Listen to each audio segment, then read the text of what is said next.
¿Qué tal, queridos hermanos? Una vez más, para la gloria de Dios, por medio de este canal llamado Principio de Vida, nos encontramos para estudiar la lección de escuela sabática correspondiente, la tercera lección para el día 19 de abril, el sábado 19 de abril. El título de la misma es Imágenes tomadas del matrimonio. Vamos a ver una de las simbologías más antiguas de la Biblia, como es el matrimonio respecto a la relación de Dios con su iglesia. Así que te invito a buscar tu folleto, a tomar tu Biblia y a participar de este estudio. Recordándote también que no es suficiente o no es solamente el estudio de este folleto de escuela sabática para tener una relación completa con la palabra del Señor, sino que debemos nutrirnos aún más para estar bien alimentados espiritualmente. Debemos nutrirnos más con otros complementos, elementos que nos enriquezcan nuestro conocimiento. Para eso, como cada semana, voy a compartir un sermón profético que te lo voy a dejar acá en la descripción del enlace. No olvides suscribirte y tocar la campanita para que el mensaje de este folleto llegue a más hermanos, y además de participar de los temas que voy subiendo al canal, que muchos de ellos son neutros, es decir, no está dirigido solamente para un público adventista. Es un mensaje para cualquier tipo de cristiano. Sin más preámbulo, esto es una vez más Principio de Vida. Cristo viene por su pueblo que fielmente le espero. Maranata, Cristo viene, falta poco para nuestra redención. Maranata, qué glorioso encuentro.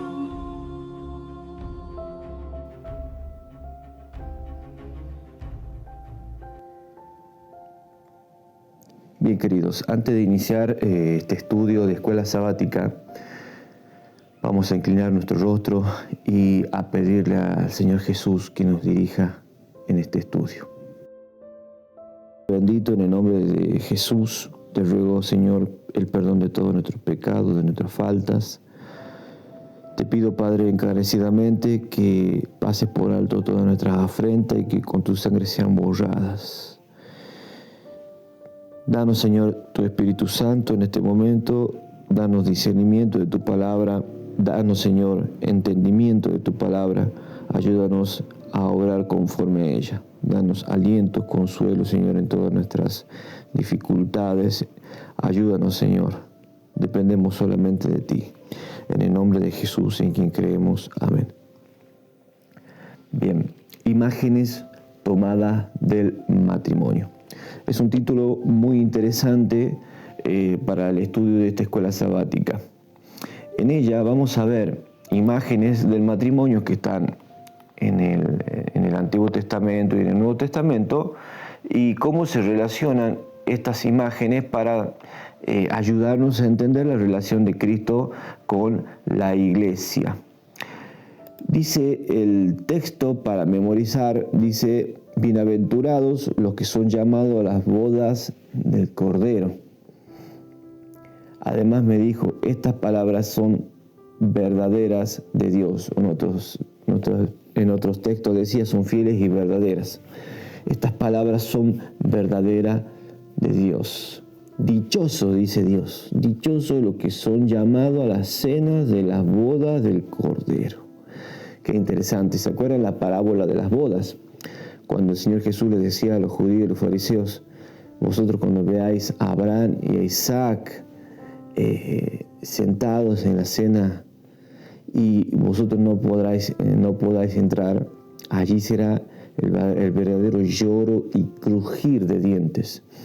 Qué terrible será para aquellos que no puedan entrar a las bodas del Cordero, y qué glorioso será el día en que nosotros estemos sentados allí con el Cordero de Dios, con el novio nosotros como parte de su iglesia. Ahora, para asegurarnos de que nosotros vamos a estar ahí individualmente, debemos obedecer lo que la palabra de Dios dice respecto a una novia que no tiene mancha, ni arruga, ni cosas semejantes. La iglesia de Dios proféticamente va a estar, va a haber una iglesia, pero ahora el tema está en si yo tengo las características o hago lo que esa iglesia pura y perfecta de Dios dice ser. Ahora, usted va a notar que la iglesia pura que habla la Biblia quizás no es muy parecida al grupo social en donde usted se está congregando, pero usted debe entender que este es un tiempo profético, es el tiempo de la odisea, de la frialdad espiritual, de la tibieza espiritual, donde cada uno se cree justificado, se cree que sabe todo, se cree que tiene lo suficiente, cuando no es así. Bien, entonces debemos estudiar el tema, el mensaje a la odisea. Como lo dije la vez pasada, del tema del cual dice la hermana White, depende el futuro de la iglesia y es el que menos está siendo predicado.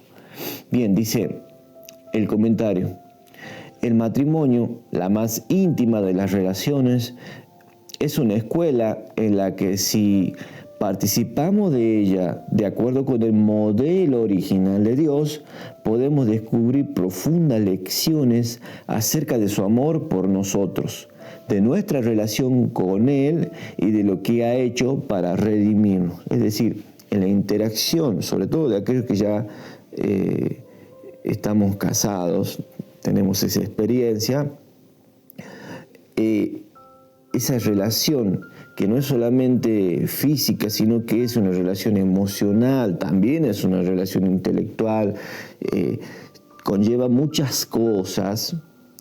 En esa interacción tan compleja como es el choque de dos mundos, quizás de dos crianzas muy distintas, el punto de flexión, de transformación, será la palabra de Dios y lo que ella enseña acerca del comportamiento y la conducta de manera individual y como pareja. Entonces, cuando las personas hacen lo que dice la palabra de Dios, funcionan los matrimonios. Ahora, cuando las personas son egoístas y cada uno quiere ir para su lado, es como dice el Señor: por vuestra dureza de corazón, Moisés os dio carta de repudio. Entonces, hoy en día nosotros notamos la altísima cantidad de divorcios que hay por que las personas, cada uno quiere seguir su propia vida aún adentro del matrimonio. Y la palabra de Dios nos dice un concepto básico muy importante: serán una sola carne. Dejará el hombre a su padre, a su madre, y se unirá a su mujer, y serán una sola carne. No voy a hablar del matrimonio, pero quiero solamente decir esto: muchos de los problemas en una relación, en ese contrato tan fuerte que es el matrimonio, muchos problemas se reducirían si el ser humano entendiese eso, que ya no somos uno, ya no somos dos, ya no soy yo, ahora somos nosotros, somos uno. De manera que lo que me gusta a mí también tiene que ver con lo que le guste a mi esposa. De lo que a mí me gusta salir, a mí me gusta hacer deporte, bueno, a mi esposa también le gusta hacer deporte. A mí no me gusta estar todo el día encerrado haciendo trabajos y trabajo dentro de la casa, bueno, a mi esposa tampoco, y viceversa, ¿sí? A mí no me gusta que nadie me mande, entonces no sea mandón con el otro, viceversa. A vos no te gusta andar detrás de alguien para que haga las cosas, bueno, tenés que permitir que el otro crezca y el otro darse cuenta, etc. En fin, una sola carne. Nuestros padres son nuestros padres, no es que mi familia es mejor que la tuya. Tantas cosas que causan dolor. Mi dinero. Qué problema que hay por el tema del dinero. Mi dinero. No, ya no es mi dinero. Es nuestro dinero.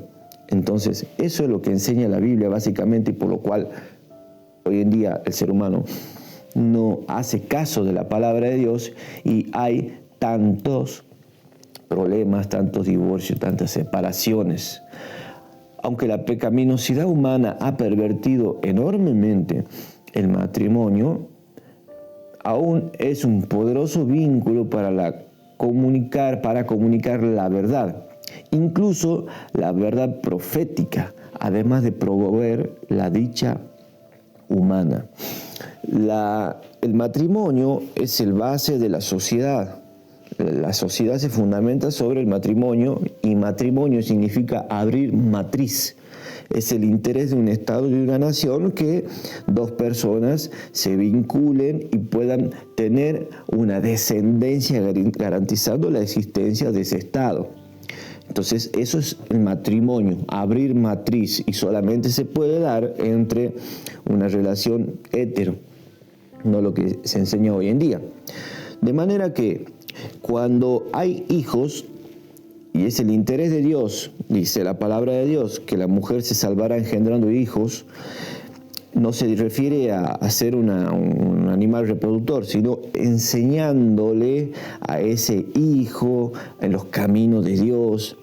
La mujer, cuando tiene un hijo, cambia porque ya deja de ser egocéntrica, sino que naturalmente vuelca todo. Generalmente hablo de las madres, de las buenas madres, vuelcan todo hacia el hijo. Entonces dejan de ser ellas y son mucho más comprensivas y dadivosas con su hijo. Eso es a lo que Dios se refería: se salvará engendrando hijos en honestidad, en santidad. Bien, hermanos, el hombre también tiene su función importantísima, y la vamos a ver cuál es. Dice un comentario bíblico adventista lo siguiente: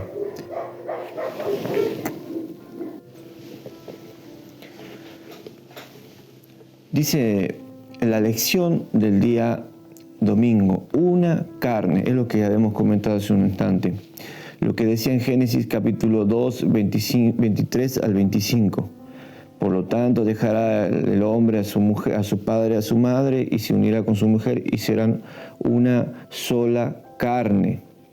Dice en Efesios, vamos a leer el libro de Efesios, donde encontramos una metáfora maravillosa respecto al matrimonio, y además una metáfora maravillosa de la iglesia, la relación de la iglesia con el Señor Jesús. Dice Efesios capítulo 5, el versículo 29. Leo el versículo 22. Dice: las casadas estén sujetas a sus propios maridos como al Señor. Fíjese la relación y la importancia de la sujeción, ¿no?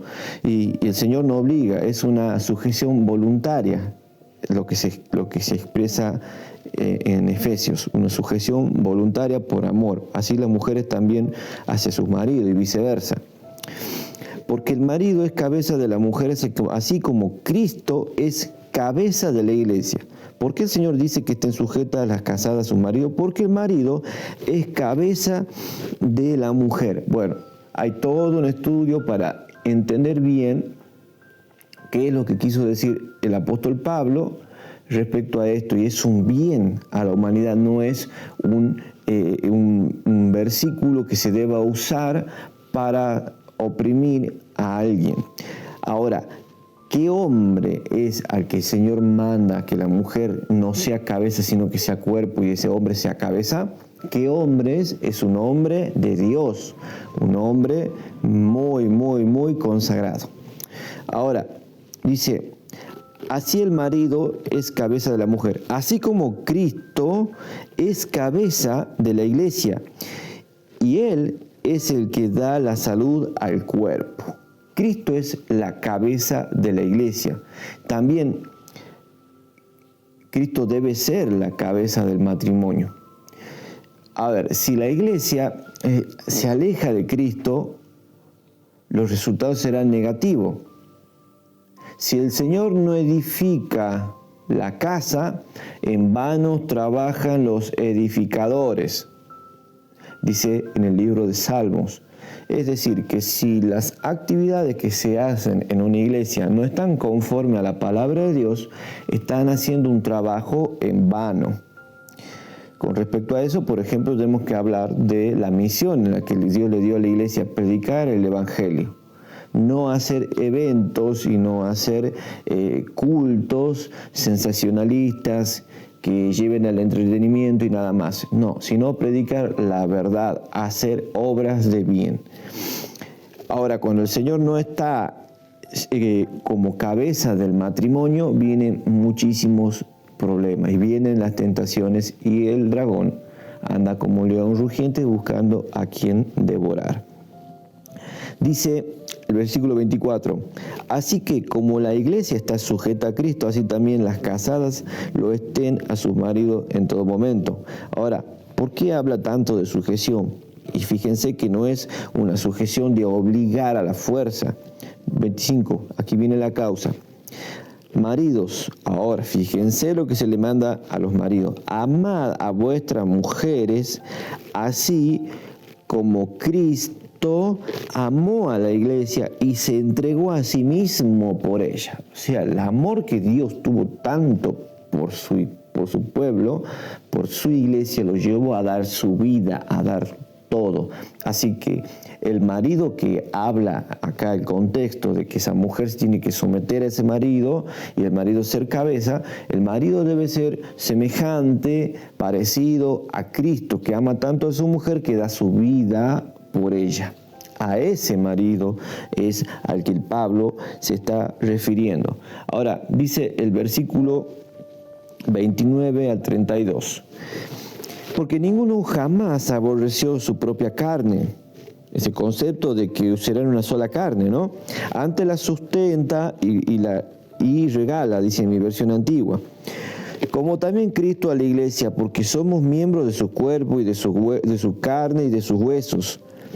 Por eso dejará el hombre a su padre y a su madre, y el hombre a su padre y a su madre, y se llegará a su mujer, y serán dos, una sola carne. Este misterio grande es, mas yo digo esto con respecto a Cristo y a la iglesia. Respecto a Cristo y a la iglesia. Hay una relación, hermanos, entre la enseñanza bíblica del matrimonio y entre la enseñanza bíblica de Cristo con la iglesia. Ahora, usted en esta lección puede aprenderlo quizás del lado el sentido que no es tan el correcto. El matrimonio no es que la iglesia debe aprender del matrimonio, sino que el matrimonio debe aprender de la relación de Cristo con la iglesia. Porque la relación de Cristo hacia la iglesia es el vínculo perfecto. Ahora, la iglesia nunca fue un séquito de personas santas, perfectas e impecables. Siempre estuvo en constante tensión, porque la iglesia es un conjunto de gente con naturalezas pecaminosas, con todos los rasgos que tienen los seres humanos. Se enojan, se pelean, tienen pleito, tienen envidias, hay trigo y hay cizaña. Entonces, siempre del lado de la iglesia hay una constante tensión a la cual el Señor con paciencia y con amor la sustenta y no le suelta la mano. De manera que de ahí nosotros también sacamos otra enseñanza. El Señor toma todas esas cosas negativas de su iglesia y las va transformando, las va instruyendo, les va dando su espíritu y va haciendo el cambio. Nosotros debemos pedir también y orar por nuestro cónyuge. Primero, nosotros hacer lo que dice la palabra de Dios y orar para que Dios toque el corazón de mi cónyuge si está teniendo algún problema o alguna complicación espiritual. Pedirle a Dios que así como Él cambia su iglesia y la transforma, que también toque el corazón de mi cónyuge. Dice un comentario, dice, que es comentario bíblico adventista, ese concepto de una sola carne. El ser uno no implica solo la unión sexual, porque uno también puede unirse en carne extraña, como es el adulterio. También puede unirse con una carne, como dice el apóstol Pablo, que cuando habla acerca de los que se unen con las prostitutas. Entonces no se refiere solamente el texto a la unión de la carne sexual, sino a esta unión que hice énfasis al principio, física, intelectual y espiritual. El ser uno no solo implica la unión sexual, sino también la unidad en lo mental y en lo espiritual. Aquellas parejas que comparten mayor número de intereses, aún antes del matrimonio, y eso es donde fallamos muchas veces, en no prestar atención a eso, serán las que tendrán más probabilidades de disfrutar de un mayor compañerismo, de lograr un matrimonio más dichoso. Por el contrario, cuando hay grandes diferencias de procedencia, de educación, actividades, principios y gustos mutuos, es mucho más difícil alcanzar la unidad en mentalidad, en fe y en espiritualidad. Entonces, debemos prestar mucha atención a esas cosas antes del matrimonio, porque así como al principio puede ser lo que uno siente como que tocó el cielo, al próximo momento puede convertirse en el infierno más espantoso para nosotros y para los que nos rodean. Entonces debemos prestar especial atención a esto. El matrimonio fiel y para toda la vida fue el ideal establecido por Dios al crear al ser humano. Por desgracia, la humanidad caída arruinó este don fundacional de Dios. El Dios omnisapiente en el Edén nos dio dos cosas específicas para la humanidad. El matrimonio, el ser humano pasa a ser también procreador, y nos dio el sábado, el reposo, el vínculo con Dios. Estas dos instituciones son las más atacadas por Satanás. Dice el comentario bíblico al final, que la lección de la escuela sabática, que me interesa que dialoguen esta pregunta, y si quieren dejar comentarios para el video, yo los estaré contestando a su tiempo, pero seguramente lo estaré contestando. Queridos, está muy interesante este comentario. Dice, aquí hay 3 principios para el matrimonio. En primer lugar, perdona a tu cónyuge aunque no lo merezca, así como Cristo nos perdona aunque no los merezcamos. Segundo, acepta a tu cónyuge a pesar de sus defectos, así como Cristo nos acepta a pesar de los nuestros. Tercero, valora a tu cónyuge más que a ti mismo, así como Cristo nos valoró más que a sí mismo. ¿De qué manera podrían estos 3 principios basados en el Evangelio ayudarnos no solo a entender cómo se relaciona Dios con nosotros, sino también a apoyar nuestro matrimonio? Esto es sencillito, fácil de entender, pero a la hora de practicarlo es donde vienen los problemas. Querido, uno debe tener cuidado cuando elige, porque a veces uno elige conforme a nuestras carencias. Pero eso, a pesar aún de elegir perfectamente la pareja ideal, el mundo está tan pervertido que pasa el tiempo y también vienen las separaciones aún cuando era una pareja perfecta. Estos conceptos son fundamentales, hermano, no hace falta que ahonden eso. Cuando el ser humano quiere cambiar a otro, obligarlo, eso es un trabajo que no dura mucho. El otro se ve forzado a cambiar su forma de ser para mantener un cierto tiempo una relación. Pero cuando esa persona se cansa, pasa el tiempo, ese castillo de naipes se desmorona. Debemos aceptar a las personas tal como son o no aceptarlas o no estar con ellas. Yo soy lo que soy y el otro es lo que es. Y a medida que más rápido asumas eso, menos vas a sufrir, menos tiempo vas a sufrir. Entonces, si las diferencias no son muy grandes y si la relación es una relación de bien y de provecho, uno la puede sostener, pero cuando no resulta así, es una tortura constante para los que estén pasando en esa situación. Una novia hermosa, la lección del día lunes 14 de abril. Ezequiel 16 presenta una imagen asombrosa de la consideración de Dios hacia su pueblo. La nación de Israel es descrita aquí como una bebé abandonada, como en un campo para que muriera. Ahora Dios aparece representando como un caminante que la recoge, la lleva a su casa, la higieniza, la protege y la sustenta durante años. cuando se ha vuelto una mujer, se casa con ella. Es una imagen poderosa de la unión, de una unión matrimonial insólita. Leamos Ezequiel capítulo 16, el versículo 4 al 14. Aquí nos narra cómo el Señor sacó a Israel de Egipto, cómo la hizo crecer, cómo la hizo una nación y cómo Israel se apartó de su rescatador, cómo se volvió en contra de su rescatista.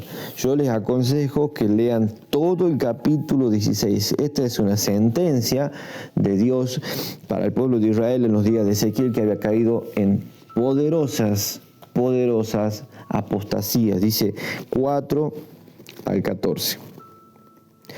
Y cuanto a tu nacimiento, el día que naciste, no fue cortado tu ombligo, ni fuiste lavada con agua para atemperarte, ni salada con sal, ni fuiste envuelta en fajas.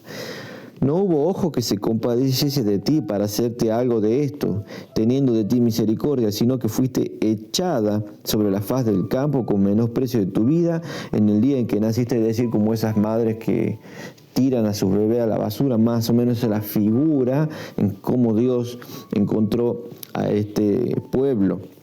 Y yo pasé junto a ti y te vi sucia en tu sangre y dije, en tus sangres, vive, díjete, en tus sangres. Versículo 7. En millares como la hierba del campo te puse y fuiste aumentada y engrandecida y viniste a ser adornada grandemente. Los pechos te crecieron y tu pelo brotó, mas tú estabas desnuda y descubierta. Y pasé yo junto a ti y te miré, y aquí que en tu tiempo era tiempo de amores, y extendí mi manto sobre ti, y cubrí tu desnudez, y díjete juramento, y entré en concierto contigo, dice el Señor Jehová, y fuiste mía. Te lavé con agua, te lavé tus sangres encima de ti, y te ungí con aceite. Te vestí de bordado, y te calcé con tejón, y te ceñí de lino, y te vestí de seda. Te atavié, etc. Dice el versículo 14, mas salióte nombradía entre la gente a causa de tu hermosura. Acá nos dice que esta mujer, representando a Israel, se hizo hermosa en extremo y se hizo famosa a causa de su hermosura. Pongamos este detalle y recordemos el Israel del tiempo de Salomón, el periodo más glorioso que tuvo Israel. ¿Y qué pasó con ese pueblo? A causa de su hermosura, me hizo acordar esta frase a Luzbel. A causa de tu hermosura corrompiste tu resplandor y pecaste. Acá parece que pasó lo mismo. Dice, y salióte nombradía o gran nombre entre la gente a causa de tu hermosura, porque era perfecta, y a causa de mi hermosura que yo puse sobre ti, dice el Señor Jehová. Fíjense que todo es lo que Él hizo por ella, Él hizo por ella, Él hizo por Israel. Él hace hoy en día por su iglesia final. Lo que Él hace, no es lo que la iglesia hace, es lo que Él hace. Mas confiaste en tu hermosura y fornicaste a causa de tu nombre, de tu nombradía o tu nombre. Y ahora, derramaste tus fornicaciones a cuantos pasaron, suya era, a cuantos pasaron, suya eras. O sea, por su hermosura se corrompió y se dedicó esa mujer que el Señor había hecho una mujer pura, santa, la había lavado, la había recogido, lo despreciado, lo vil. Él lo hizo grande porque puso su hermosura en ella. Esta se corrompió y cometió fornicación espiritual. Lean todo el contexto de Ezequiel 16. Allí nos describe todo y nos ayuda a entender el simbolismo de la gran ramera que está en Apocalipsis capítulo 17. Ahora, queridos, hay algo muy interesante. ¿Qué es fornicación espiritual? ¿Será que eso puede pasar hoy en día, la fornicación espiritual? La fornicación espiritual en el Antiguo Testamento podemos ver, por ejemplo, en Jeremías capítulo 3, versículos 6 al 9. Es cuando Dios le llama fornicación espiritual en el Antiguo Testamento, es cuando Israel se alejaba de él y se iba en pos de dioses ajenos. Jeremías 3, 6 al 9 dice: Judá no tuvo temor, sino que también fue y fornicó ella, con la piedra y con el leño, hablándole a ídolos queridos. En Ezequiel 16, que estamos leyendo, y 23, Dios compara a Jerusalén y a Samaria con mujeres que cometieron prostitución con otras naciones, símbolo de alianzas políticas y religiosas con pueblos paganos. Es Oseas 1 al 3, uno de los apartados más fuertes, es que cuando Dios manda a Oseas a casarse con una mujer adúltera para representar la infidelidad de Israel, y en Oseas vemos cómo Israel fue con Dios. Dios le dijo a Oseas, y con eso no vamos a saltar a la lección del día de Oseas, ustedes lo pueden leer después: veíamos una mujer adúltera, y él va y se enamora de una prostituta, y la trae, se casa con ella, la tiene como una mujer perfecta, todo, y ella se le iba, y otra vez él iba y la traía, y se volvía a ir, y volvía. Esa era la tensión constante y el sufrimiento de Oseas. Entonces Dios permitió que Oseas viviese lo que él como Dios vivía con Israel. Esa tensión constante de una iglesia que abandona a Dios y que se va según sus criterios y sus caminos. Se va y comete fornicación, se prostituye espiritualmente. Ahora, la pregunta es: ¿cómo puedo saber yo si hoy en día mi iglesia no está cometiendo fornicación espiritual? O si no anda en pasos de fornicación espiritual. Hay un concepto muy interesante, ¿no? Acá en Tucumán se dice: están tirando maíz. Cuando hay alguien que le trata de llamar la atención a otra persona, y los cumpliditos de aquí, cumplidito de allá, regalarle un detalle, decir: ¡ay, qué linda que estás! Oye, etcétera, sin ser demasiado invasivo. Bueno, se le llama tirar maíz, como a las gallinas. Le van tirando maíz, maíz, hasta que cae en la trampa y cae en fornicación, en adulterio, sea varón o sea mujer. Bueno, eso también pasa con la iglesia, y eso también hace el diablo con la iglesia. La iglesia se presta a los maicitos, de la espiritualidad mundana, y corre ese riesgo de caer en fornicación espiritual. No voy a hacer uso de esta lección para hablar extensamente sobre eso, pero ustedes, con las prácticas que se hacen en ciertos lugares, en ciertos congresos, ustedes se darán cuenta a lo que me refiero con fornicación espiritual. Más adelante vamos a hablar un poquito más de ese concepto. ¿Cuáles son los peligros de confiar en nuestra propia hermosura? ¿Cómo podríamos pensar que hay algo en nosotros que nos convierte en meritorios ante Dios o nos hace merecedores de su amor? ¿Cómo podemos resguardarnos del orgullo espiritual?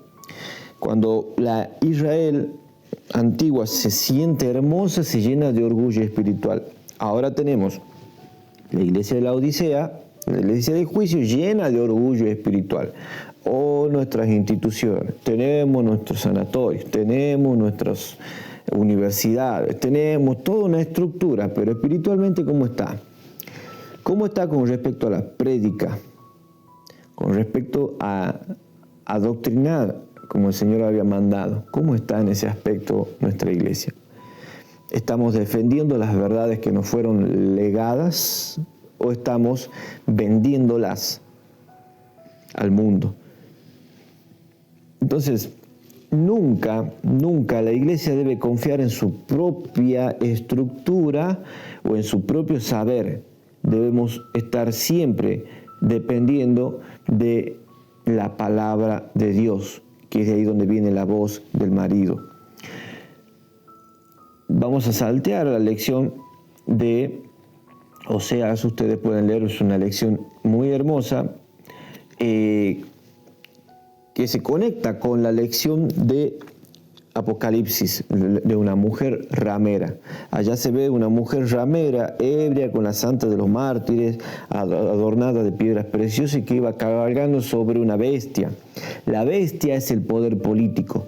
Entonces, además de que Israel sea representada como fornicación espiritual cuando comete actos como adorar ídolos, como pasaba antes, a Baal, a Astarte.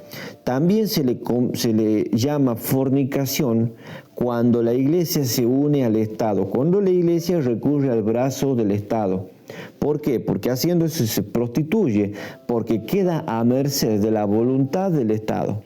Viendo un ejemplo claro es cómo veíamos nosotros en los tiempos de Cristo, cómo el Estado romano tenía injerencia directa sobre las escuelas de enseñanza de los fariseos y de los saduceos, y vemos cómo a veces contubernio y concilios y planes secretos lejos de la voluntad de Dios.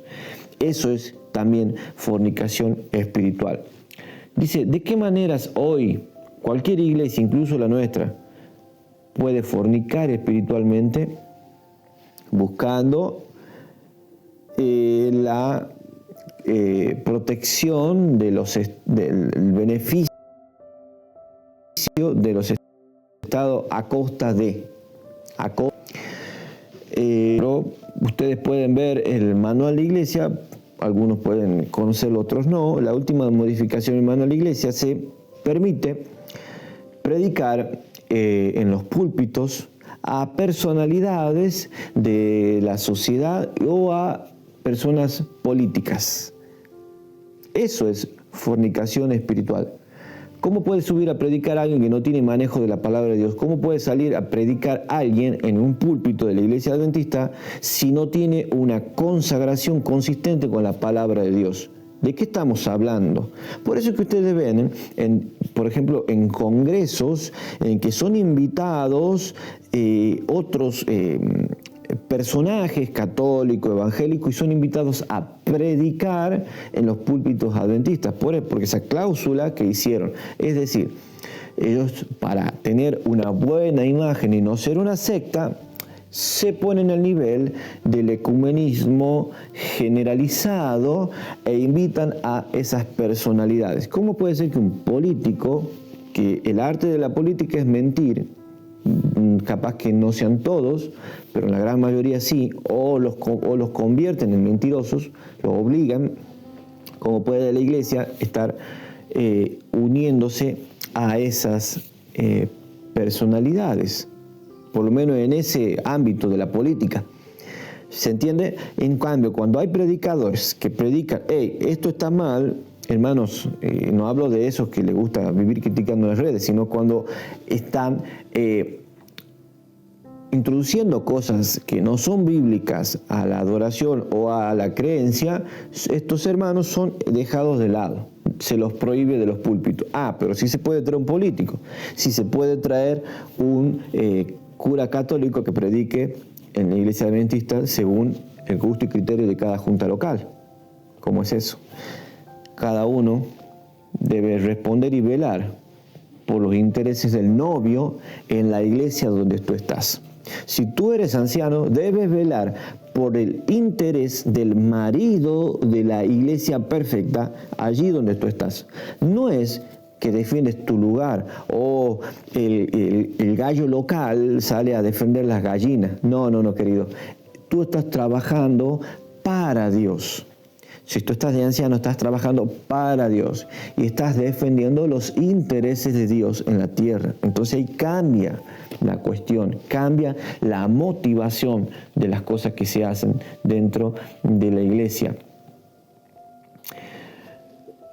Dice en la lección del día jueves, vamos a pasar a la lección final. Vamos a dejar de lado, porque ustedes pueden estudiar y leer la historia de Rebeca, una historia muy linda, cómo Abraham manda a su criado a buscar cuidadosamente una mujer para su hijo Isaac, para el hijo de la promesa. Fíjense si no era algo tan importante, ¿no?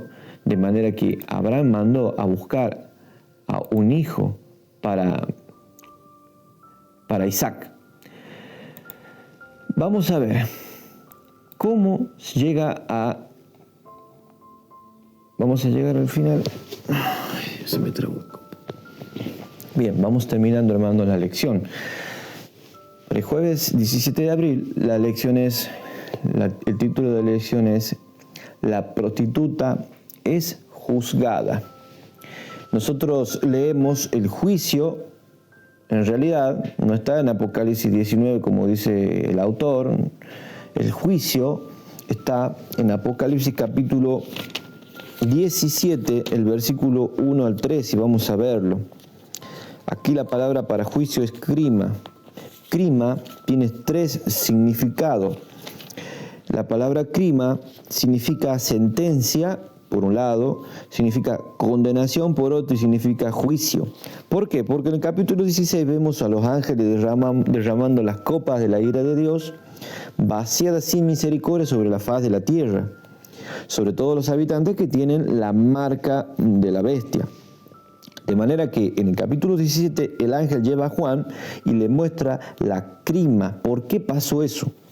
Y dice, y vino uno de los 7 ángeles que tenían las 7 copas y habló conmigo diciéndome, ven acá y te mostraré la crima, la condenación, la sentencia o el juicio de la grande ramera, la cual está sentada sobre muchas aguas. Observemos, acá hay una gran ramera. Primero, originalmente había una iglesia pura que nació del cristianismo, pero se terminó convirtiendo en una gran ramera. Tema para estudiar cómo la iglesia cristiana se pervirtió en el paso del tiempo. Pasó de ser perseguida a ser perseguidora. De manera que ese simbolismo que estaba ebria de la sangre de los mártires nos está diciendo que había matado a los seguidores de Dios que no obraban conforme a lo que ella decía. Es decir, vuelvo a esto, la prostituta es juzgada y esa condenación o ese juicio está en Apocalipsis 17. Insto a que estudiemos estos pasajes tan importantes, ¿no? Dice, leamos Apocalipsis capítulo 19, versículo 1 al 9. Acá son las cenas del Cordero y vemos un canto victorioso que está tomado en Salmos, de lo que pasa allá en el cielo cuando el Señor deja de interceder y viene a buscar a su iglesia. Capítulo 19, después de estas cosas, oí una gran voz de una gran compañía en el cielo que decía, aleluya, salvación, honra, gloria y potencia al Señor nuestro, porque tus juicios son verdaderos y justos, porque Él ha juzgado a la grande ramera, que ha corrompido a la tierra con su fornicación y ha vengado la sangre de sus siervos de la mano de ella. Nosotros en Apocalipsis 17 vemos una gran ramera, dice un misterio, tiene un nombre en su frente, un misterio, la madre de todas las rameras de la tierra. Y si es madre es porque tiene hijas, y las hijas son aquellas iglesias que también han seguido los pasos de cambiar la verdad de Dios por seguir las tradiciones mundanas. Y por causa de la madre y de la hija que aprendieron, toda la tierra se llenó de esa fornicación o de esa prostitución espiritual. Uno de los ejemplos más grandes es el nombre que lleva una de las fornicaciones más grandes espiritual de toda la historia. Está asociada al nombre de Constantino el Grande, quien en el 323 cambió el día de reposo del sábado al domingo, quien en el 313 trajo la cruz como símbolo de adoración. Esa es obra de Constantino. Luego en el 380 Teodosio el Grande puso por obligación la vigencia del día domingo y prohibió el día de sábado. Entonces fíjese, un rey, emperador romano, pagano, enmusquiéndose, no me sale la palabra, en cosas espirituales que nada tienen que ver con ello. Entonces, ¿qué pasó? La iglesia se dejó absorber por el Estado y como resultado nació la Iglesia Católica Romana. Queridos, esa separación que el Señor hizo, al César lo que es del César, a Dios lo que es del Dios, debía haberse quedado hasta el fin de los tiempos. Pero acá en el capítulo 19 vemos un gran festejo porque se ha juzgado, porque ya se ha dado el pago, porque esta iglesia ha sido quemada con fuego y todas las hijas de la ramera igual que ella. Ustedes lo ven en Apocalipsis capítulo 18, que fue quemada la grande ciudad, fue dividida en 3 y todos los hombres hacían gran lamento por el humo de su incendio que subía de esa gran ciudad. Ahora, en el capítulo 18, el versículo 1 al 6, hay una gran invitación para el pueblo final de Dios de salir de esa gran Babilonia, de salir de esa iglesia. Y eso va a ser cuando venga la lluvia tardía. En Apocalipsis capítulo 18, el versículo 4, viene el llamado de Dios. Y oí otra voz del cielo que decía: salid de ella, pueblo mío, para que no seáis participantes de sus pecados y no recibáis de sus plagas. Porque sus pecados han llegado hasta el cielo y Dios se ha acordado de sus maldades. Sus pecados han llegado hasta el cielo y Dios se ha acordado de sus maldades. Entonces, queridos, vamos a ir cerrando. En el libro de Proverbios, el capítulo 6, el versículo 32 al 35, un consejo, un gran consejo del sabio Salomón. Dice: mas el que comete adulterios es falto de entendimiento. Bien, falto de entendimiento, falto de sabiduría.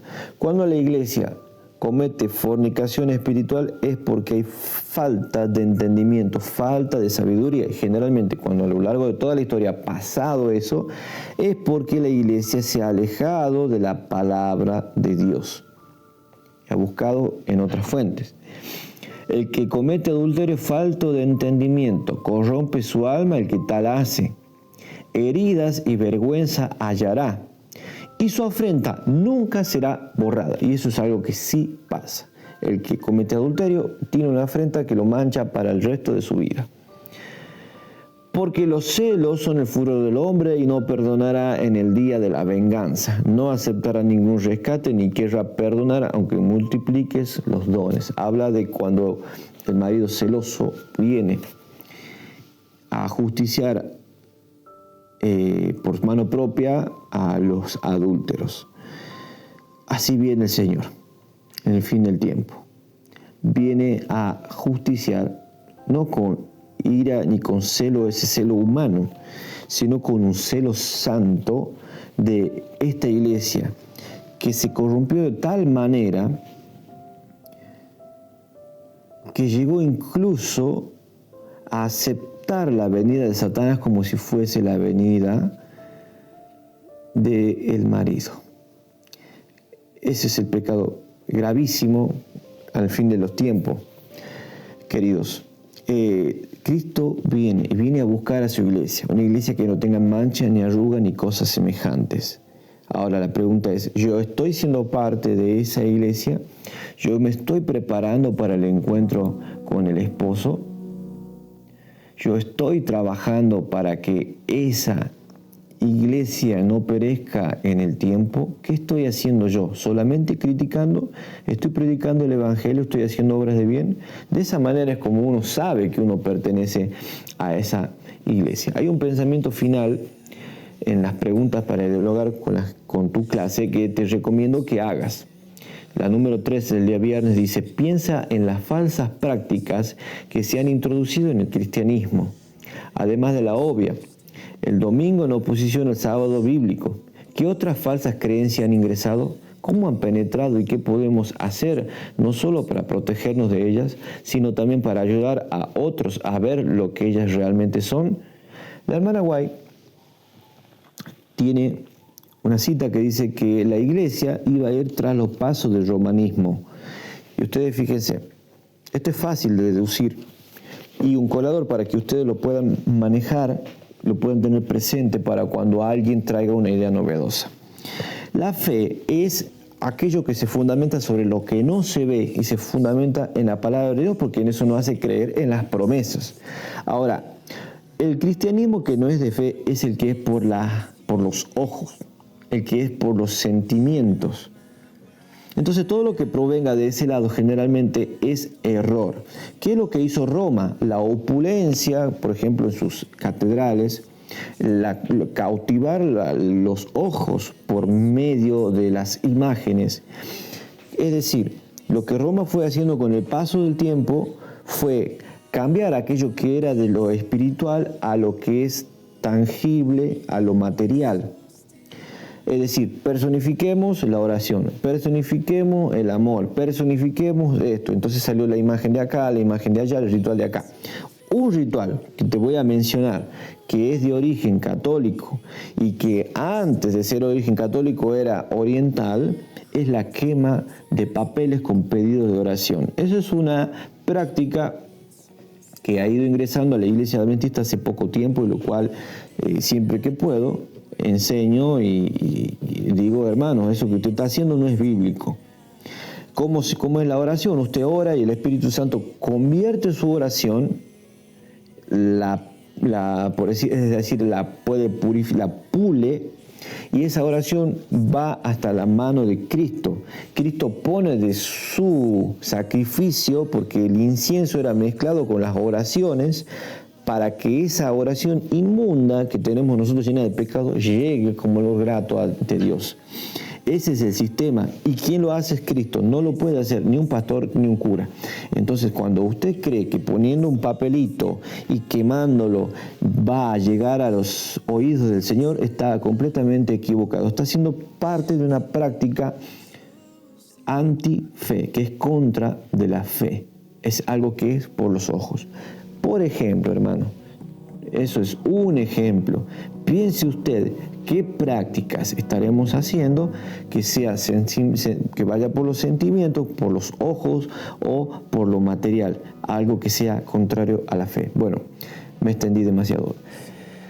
Es un tema largo, hermoso de comentar. La iglesia de Cristo, la novia y el marido, el Señor Jesús, cuando vengan en gloria. Esto es otro episodio de Principio de Vida. Nos estaremos viendo en la próxima lección de Escuela Sabática. Que el Señor te bendiga grandemente. Hasta la próxima.